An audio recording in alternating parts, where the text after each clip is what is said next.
We spend hours at the gym training our bodies and countless weeks dieting to perfect our physical form, but how much time do we truly dedicate to the engine behind it all? Your mind isn't just a part of you. It is the lens through which you experience every second of your life.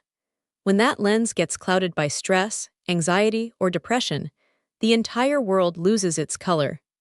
It's time we stop treating mental health as an extra and start seeing it as the essential foundation of our survival. In an era of hyper-connectivity and constant performance pressure, our mental well-being is under siege more than ever before. This guide explores why mental health is the silent pillar of a successful life and provides actionable strategies to protect it. We will move through understanding the foundation of mental health, recognizing the subtle warning signs of decline, building a daily toolkit for resilience, navigating the world of professional support, and finally, maintaining your mental fitness for the long haul. Welcome to Health 600's Noble Science in 600 seconds. Your life-changing 10 minutes. Let's go! Chapter 1: The Foundation of the Invisible Self. Mental health is often defined by what it isn't the absence of mental illness. However, true mental health is a vibrant state of emotional, psychological, and social well-being. It influences how we think, feel, and act. It also determines how we handle stress, relate to others, and make healthy choices throughout our lives. Think of your mental health as the operating system of a computer.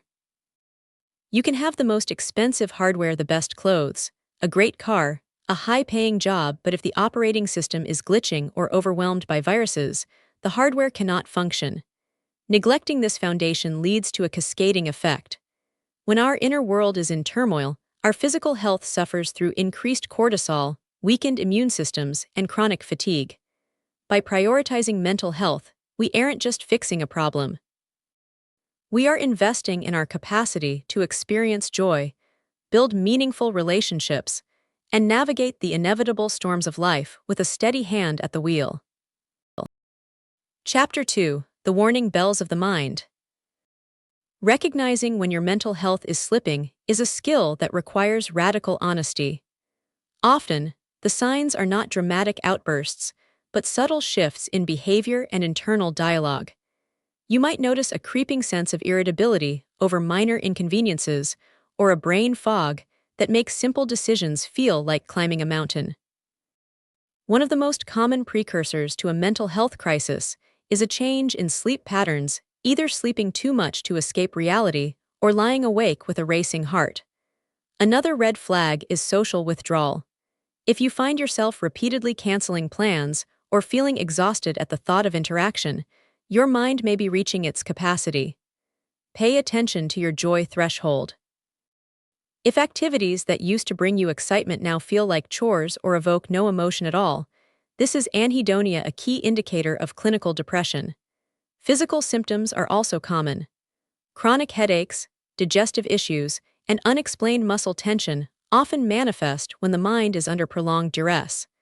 We often dismiss these signs as just being tired or having a bad week, but when these weeks turn into months, the damage deepens. Learning to listen to these warning bells is the first step in proactive care. It is much easier to steer a ship away from a storm when you see the clouds on the horizon than it is to save the vessel once the waves are crashing over the deck. Acknowledging that you are struggling is not a sign of weakness. It is an act of profound self-awareness. Chapter 3: Building Your Daily Resilience Toolkit. Dealing with mental health challenges requires a proactive toolkit of habits that act as a buffer against stress.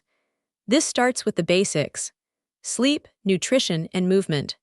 While these seem like physical health goals, they are the primary regulators of your brain chemistry. A lack of sleep directly impairs the prefrontal cortex, the part of the brain responsible for emotional regulation. Beyond the physical, mindfulness and meditation are scientifically proven to shrink the amygdala, the brain's fear center. Even 5 minutes of focused breathing can reset the nervous system. Another vital tool is the setting of boundaries. In a world that demands 247 availability, Learning to say no to extra commitments or digital distractions is an act of self-preservation. Journaling is another powerful technique. It allows you to externalize your thoughts, making them feel less overwhelming. When you write down a fear, it transforms from a vague, looming monster into a series of words on a page that can be analyzed and challenged.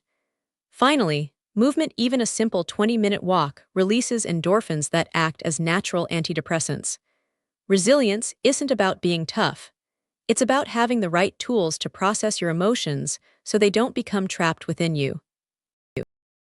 Chapter 4: Seeking Professional Help and Community. There is a persistent stigma that seeking professional help is a last resort, but in reality, it should be viewed as specialized coaching for the most complex organ in your body. Therapy is not just for those in crisis. It is a space for anyone looking to understand their patterns, heal from past traumas, or develop better communication skills. Different modalities work for different people. Cognitive behavioral therapy (CBT) focuses on changing negative thought patterns, while dialectical behavior therapy (DBT) is excellent for emotional regulation. For others, talk therapy provides a safe mirror to reflect on their life's direction. Sometimes, the biological component of mental health requires medication. Just as a diabetic person takes insulin to regulate their system, someone with a chemical imbalance in the brain may benefit from antidepressants or anti-anxiety medication. This should always be managed by a psychiatrist who can monitor the delicate balance of neurochemistry. Beyond professionals, community plays a massive role in recovery. We are social creatures by nature, and isolation is the fuel that keeps mental illness burning. Joining support groups, whether in person or online, helps you realize that your internal struggles are shared by others. There is a profound healing power in the words "me too." Speaking your truth to a trusted friend or a professional strips away the shame that often keeps us trapped in silence. Remember, you do not have to carry the weight of the world on your own shoulders. Asking for help is perhaps the most courageous thing a human being can do, as it requires the vulnerability to admit that we are not invincible. It is the bridge between suffering in silence and walking toward a life of clarity and support. Chapter 5: Maintenance and the Path Forward.